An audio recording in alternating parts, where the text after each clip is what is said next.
Hello friends, welcome to Madras family vlogs. வீட்லயே மணல் மணலா நெய் எப்படி காய்ச்சலாம் அப்படிங்கிறத பார்க்கலாம் வாங்க.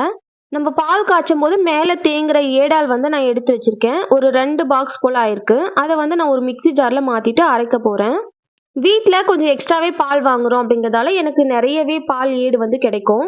நம்ம வீட்டில் நிறைய பால் வாங்குவோம். அப்பாவுக்கு தயிர், குழந்தைங்கள்லாம் இருக்காங்க. ஸோ அவங்களுக்கெல்லாம் அடிக்கடி பால் வேண்டும் இல்லையா, அதனால கொஞ்சம் எக்ஸ்ட்ரா பால் வாங்குறதுனால எனக்கு இவ்வளோ ஏடு கிடைச்சிருக்கு. நல்லா அரைக்க விட்டு கொஞ்சம் கொஞ்சமாக தண்ணி ஆட் பண்ணி நான் அரைச்சிட்டு இருக்கேன். நான் தண்ணி மிக்ஸி ஓடிட்டு இருக்கும் போதே தான் நான் ஆட் பண்ணுவேன். ஜார் நான் ஜூஸர் ஜார் எடுத்ததால எனக்கு கொஞ்சம் ஈஸியாக இருக்கும், தெறிக்கவும் தெறிக்காது. நீங்கள் நார்மல் ஜார் எடுக்கிறீங்கன்னா இந்த மாதிரி ஆட் பண்ண வேண்டாம். மிக்ஸி ஆஃப் பண்ணிவிட்டு அதுக்கப்புறம் தண்ணி ஆட் பண்ணி அகெயின் நீங்கள் மிக்ஸி ஆன் பண்ணிக்கலாம். இந்த மாதிரி வெண்ணெல்லாம் மேலே திரண்டு வந்துடும். இதை நம்ம கையை வச்சு இல்லை ஒரு கரண்டி வச்சு எடுத்துக்கலாம். இப்போ இதை எடுத்து போகிறதுக்கு சுத்தமான தண்ணி கொஞ்சம் பெரிய அகலமான பாத்திரத்தில் எடுத்து வச்சுருக்கேன்.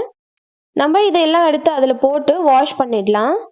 ஒரு பேட்சா இந்த மாதிரி மிக்சியில் போட்டு இந்த வாட்டரில் நான் ஆட் பண்ணி வாஷ் பண்ணிக்கிறேன்.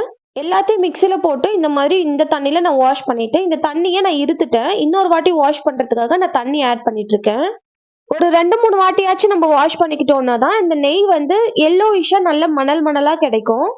ஸோ கண்டிப்பாக அட்லீஸ்ட் ஒரு 2-3 வாட்டியாச்சும் நம்ம வாஷ் பண்ணிக்கணும். வெண்ணெல்லாம் பாருங்க அழகா மேலே நின்றுடும். ஸோ நம்ம வாஷ் பண்ணி முடிச்சுட்டு ஒரு கடாயில் இதை மாற்றிடலாம். ஸோ நெய் காய்ச்சறதுக்கு கொஞ்சம் அகலமான கடாய் நான் எடுத்து வச்சிருக்கேன். இதில் எல்லாத்தையும் எடுத்துட்டு தண்ணி இல்லாமல் எல்லாத்தையும் இருத்து போட்டு எடுத்து வச்சுக்கலாம். தண்ணி இருக்குன்னா எல்லாத்தையும் எடுத்து போட்டதுக்கப்புறம் கடைசியாக இருத்துக்கோங்க. அவ்வளோதான், எல்லாம் முடிஞ்சது. இப்போ இதை கேஸ் ஸ்டவ்வில் வச்சு நம்ம நெய் காய்ச்ச ஸ்டார்ட் பண்ணிடலாம். ஸ்டார்டிங்கில் நம்ம கேஸ் ஸ்டவ்வில் வைக்கிறோம்னா நல்லா ஹை ஃப்ளேமில் வச்சு காய்ச்சிக்கோங்க. அந்த பொங்கல்லாம் அடங்குற ஸ்டேஜில் நம்ம மீடியம் ஃப்ளேமில் வச்சுக்கலாம். அது வரைக்கும் நம்ம நல்லா ஹை ஃப்ளேமில் வச்சுக்கணும். நம்ம அரைச்சி எடுத்து அந்த பட்டர்லாம் நல்லா கரைஞ்சி வந்துருச்சு. இந்த மேகம் மாதிரி இருக்கிற இந்த பொங்கல்லாம் போயிட்டு நல்ல பபிள்ஸ் மாதிரி இருக்கிற பொங்கு வர வரைக்கும் நம்ம நல்லா காய்ச்சிக்கணும். இந்த பொங்கல்லாம் போயிட்டு நம்மளுக்கு நெய் கண்ணுக்கு தென்படுற வரைக்கும் நம்ம நல்லா ஹை ஃப்ளேமில் வச்சு கொதிக்க விடலாம். பாருங்க, இவ்வளோ நேரம் அந்த பொங்கு இந்த நெய்யை நல்லா க்ளோஸ் பண்ணியிருந்தது. இப்போ அந்த நெய் நம்ம கண்ணுக்கு தென்பட ஸ்டார்ட் ஆயிடுச்சு. இப்போ லைட்டாக கொஞ்சம் மீடியம் ஃப்ளேமில் வச்சுக்கோங்க. மீடியம் ஃப்ளேமில் வச்சுட்டு கைவிடாமல் நல்லா கலரி விட்டுக்கலாம். இந்த நெய் பாருங்க கொஞ்சம் திக்காக ஸ்டார்ட் ஆகுது. இந்த மாதிரி ஆயிட்டு தான் அந்த நெய் நல்லா பிரிஞ்சு வரும். அந்த ஸ்டேஜ் வரைக்கும் நல்லா மீடியம் ஃப்ளேமில் வச்சு கைவிடாமல் கலரிட்டே இருங்க. இந்த திக்கான கன்சிஸ்டன்சி மாறிட்டு நல்ல வாட்டரியாக நெய் பிரிஞ்சு வரும். அது வரைக்கும் நல்லா கலரி விட்டுட்டே இருங்க.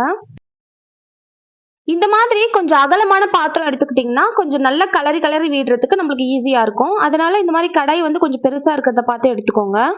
ரொம்ப வீசி கலர வேண்டாம். அந்த கடாய்க்குள்ளே நம்ம போகிற மாதிரி நல்லா கலரி விட்டுக்கலாம். நெய் தெறிக்காமல் பார்த்துக்கோங்க. மேலே பட்டுச்சுன்னா ரொம்ப நாளைக்கு அந்த காயம் மாறாது. எண்ணெயில் படுற காயத்தை விட நெய்யில் படுற காயம் ரொம்ப நாளைக்கு அப்படியே இருக்கும். அதனால கொஞ்சம் ஜாக்கிரதையாக செய்யலாம். நம்ம வீட்டில் வேஸ்ட்டாக தூக்கி போடாமல் இந்த மாதிரி பால் ஏடெல்லாம் எடுத்து வச்சோன்னா நம்மளுக்கு ஈஸியாக இந்த மாதிரி நெய் கிடைச்சிடும். ரொம்ப ஹெல்த்தியும் கூட நம்ம வீட்டிலேயே செய்கிறதால. இப்போ கிடைக்கிற நெய்யெல்லாம் எவ்வளோதான் ஆர்கானிக்னு சொன்னாலும் அந்த அளவுக்கு நம்மளுக்கு ஆர்கானிக்காக கிடைக்காது. ஸோ இந்த மாதிரி நம்ம வீட்லேயே செஞ்சோன்னா நல்ல மணலான ஒரு நெய் நம்ம செஞ்சு முடிச்சிடலாம். அதனால பாலோட ஏடெல்லாம் வேஸ்ட் பண்ணாமல் இந்த மாதிரி சேவ் பண்ணி நெய் தயாரித்து வச்சுக்கோங்க. இந்த ஸ்டேஜ் பாருங்க நல்லா நெய் பிரிஞ்சு வர ஸ்டார்ட் ஆயிடுச்சு. இந்த ஸ்டேஜில் நல்லா சிம்ல வச்சுக்கோங்க. இந்த ஸ்டேஜில் அடுப்பு கம்பல்சரி சிம்ல வச்சுக்கோங்க. கொஞ்சம் ஃபாஸ்ட்டாக வச்சாலும் உருகாத பட்டர்லாம் இருக்கு இல்லையா, அதெல்லாம் தீஞ்சிடும். நெய்யோட கலரே மாற்றி கொடுத்துடும். அதனால சிம்ல வச்சுட்டு கைவிடாமல் கலரி விட்டுக்கோங்க. இந்த மாதிரி பண்ணும்போது தான் அந்த நெய்யோட கலர் மாறாம நல்ல டார்க் எல்லோயிஷாக மணலாக நம்மளுக்கு கிடைக்கும். அதே மாதிரி இந்த உருகாத பட்டர் ஒயிட்டிஷாவும் நம்ம எடுத்துட கூடாது. அந்த மாதிரி அந்த ஸ்டேஜில் எடுத்துட்டோம்னா நம்மளால ரொம்ப நாளைக்கு ஸ்டோர் பண்ணி யூஸ் பண்ண முடியாது. ஒரு மாதிரி லைட்டான கோல்டன் கலரில் வர ஸ்டேஜில் நம்ம இறக்கிட்டோம்னா கரெக்டாக இருக்கும். நான் ஸ்டார்டிங்கில் சொன்ன மாதிரி அந்த மேக மாதிரி இருக்கிற பொங்கல்லாம் போயிட்டு இப்போ அந்த பபிள்ஸ் மாதிரியான பொங்கு ஸ்டார்ட் ஆயிருக்கு. நெய் காய்ச்சிட்டிங்கன்னா கண்டிப்பாக இந்த ஸ்டேஜை கவனிக்கணும். அந்த பபிள்ஸ் எல்லாம் ஸ்டார்ட் ஆயிடுச்சு. பட் அந்த கலர் இன்னும் சேஞ்ச் ஆகல. ஸோ அதுக்காக கொஞ்சம் வெயிட் பண்ணுங்க.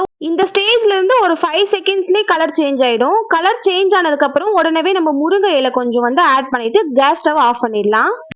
இந்த மாதிரி பொங்கு வர ஸ்டேஜில் நம்ம கேஸ் ஸ்டவ் ஆஃப் பண்ணிட்டோம்னா கரெக்டாக இருக்கும். கேஸ் ஆஃப் பண்ணிட்டு கூட நம்ம இந்த முருங்கை தலையை ஆட் பண்ணிக்கலாம். ரொம்ப இலைகள் ஆட் பண்ணணும் அப்படிங்கிற அவசியம் இல்லை. சும்மா ஒரு 2-3 கொத்து இருந்தாலே போதுமானது.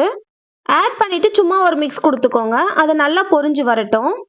இந்த இலைகள் கொஞ்சம் வதங்கின உடனே நான் வடி போட்டுருவேன். கொஞ்சம் சூடான ஸ்டேஜ்லேயே நான் வடி போட்டு எடுத்துடுவேன். இதுக்கு முன்னாடி எல்லாம் நான் நல்லா ஆற வச்சு அதுக்கப்புறமா தான் வடி போடுவேன். அப்படி வடி போடும்போது என்ன ஆகுதுன்னா, கீழ இருக்கிற அந்த கெசி எல்லாம் நெய்ய நல்லா இழுத்துடுது. கொஞ்சம் தான் வந்து நம்மளுக்கு நெய் கிடைக்கிற மாரி இருக்கு. பாதிக்கு பாதி நெய் போயிடுது. அதனால நான் கொஞ்சம் சூடா இருக்கும்போதே வடி போட்டுருவேன்.